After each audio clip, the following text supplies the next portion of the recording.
حضرت عیسیٰ علیہ السلام کا لقب مسیح ہے، جس کی اصل مسیحا اور مسیحا عبرانی زبان میں مبارک کو کہتے ہیں، یا یہ کہ مسیح کے معنی ہیں بہت سیر کرنے والا۔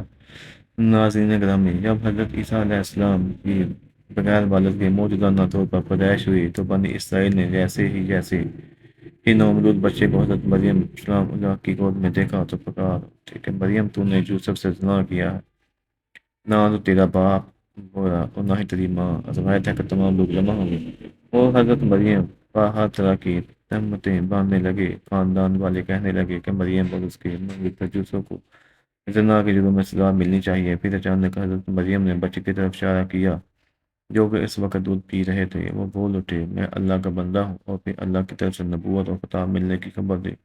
اس کے بعد فرمایا، اللہ نے مجھے نماز اور زکوٰۃ کا پابند بنایا، اور جب تک میں زندہ ہوں مجھے اپنی والدہ کا حق ادا کرنے والا بنایا، اور مجھ کو سرکش اور بدبخت نہیں بنایا، اور اللہ کی سلامتی ہے مجھ پر جب میں پیدا ہوا، جب میں مروں گا اور جب دوبارہ زندہ کر کے اٹھایا جاؤں گا۔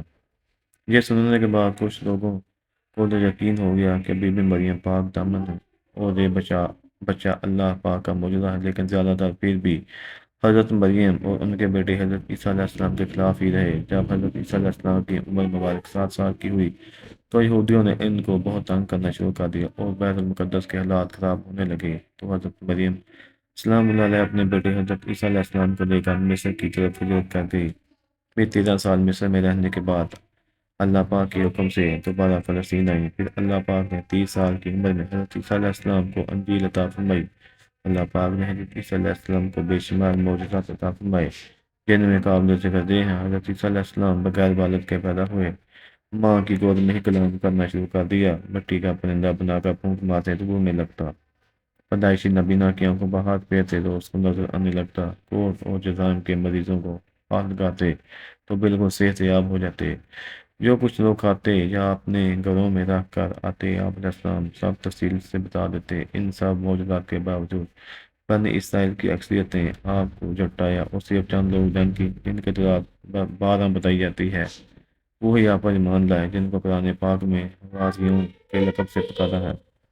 ارشاد باری تعالیٰ ہے، جب حضرت عیسیٰ علیہ السلام نے ان کا کفر محسوس کر دیا تو کہنے لگے، اللہ تعالیٰ کی راہ میں میری مدد کرنے والا کون ہے؟ حواریوں نے جواب دیا، ہم اللہ تعالیٰ کی راہ میں آپ کے مددگار ہیں، ہم اللہ تعالیٰ پر ایمان لائے اور آپ علیہ السلام گواہ رہی ہے کہ ہم تابع دار ہیں۔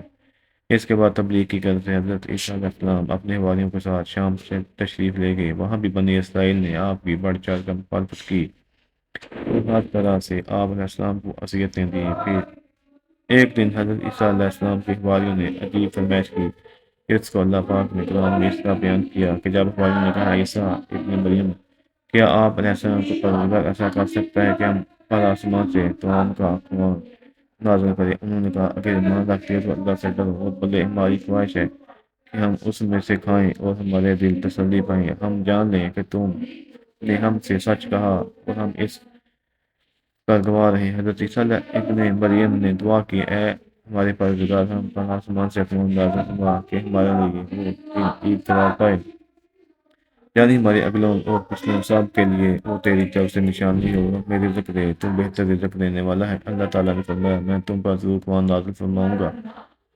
لیکن جب اس کے بعد تم میں سے کفر کرے گا تو اسے ایسا عذاب دوں گا کہ اہل عالم میں کسی کو ایسا عذاب نہ دوں گا۔ اب حضرت عیسیٰ علیہ السلام کی قوم پر بندروں اور سور بن جانے والا عذاب آیا۔ اس کی 2 طرح کی روایت ملتی ہیں۔ ایک تو یہ کہ ایک دن قوم کے 40 کے قریب لوگ حضرت عیسیٰ علیہ السلام کو گھیر لیا اور آوازیں کسنے لگے کہ اللہ کی پیدائش ہمارے علاقوں سے نکل جاؤ۔ حضرت عیسیٰ علیہ السلام کو بہت دکھ پہنچا تو اللہ پاک نے ان 40 پر یہ عذاب نازل کیا کہ کچھ کو بندر اور کچھ کو سور بنا دیا۔ قرآن میں اللہ پاک فرماتا ہے، کہہ دو کیا میں تمہیں بتاؤں کہ اللہ کے ہاں ان میں سے کس کی بری جزا ہے؟ وہی جس پر اللہ نے لعنت کی اور اس پر غضب کیا، اور بعضوں کو ان میں سے بندر بنایا اور بعضوں کو سور، اور جنہوں نے شیطان کی بندگی کی وہی لوگ درجہ میں بدتر ہیں اور راہ راست سے بھی بہت دور ہیں۔ دوسری روایت حضرت عمار بن یاسر رضی اللہ عنہ سے ہے کہ حضور اکرم صلی اللہ علیہ وسلم نے فرمایا، آسمان سے دسترخوان اترا جس میں روٹی اور گوشت تھا، ان کو حکم حکم اللہ کی خیانت نہ کریں، ذخیرہ نہ کریں اور نہ کال کے لیے اٹھا رکھیں، لیکن انہوں نے خیانت کی، ذخیرہ کیا اور اٹھا کر رکھا تو وہ بندروں اور سوروں میں تبدیل ہو گئے۔ جب حضرت عیسیٰ علیہ السلام کی عمر مبارک 33 سال ہوئی تو یہودیوں نے آپ کا سولی پر چڑھانے کا فیصلہ کر لیا۔ حضرت عیسیٰ علیہ السلام کے زمانے میں شام کا علاقہ رومیوں کے زیر نگین تھا۔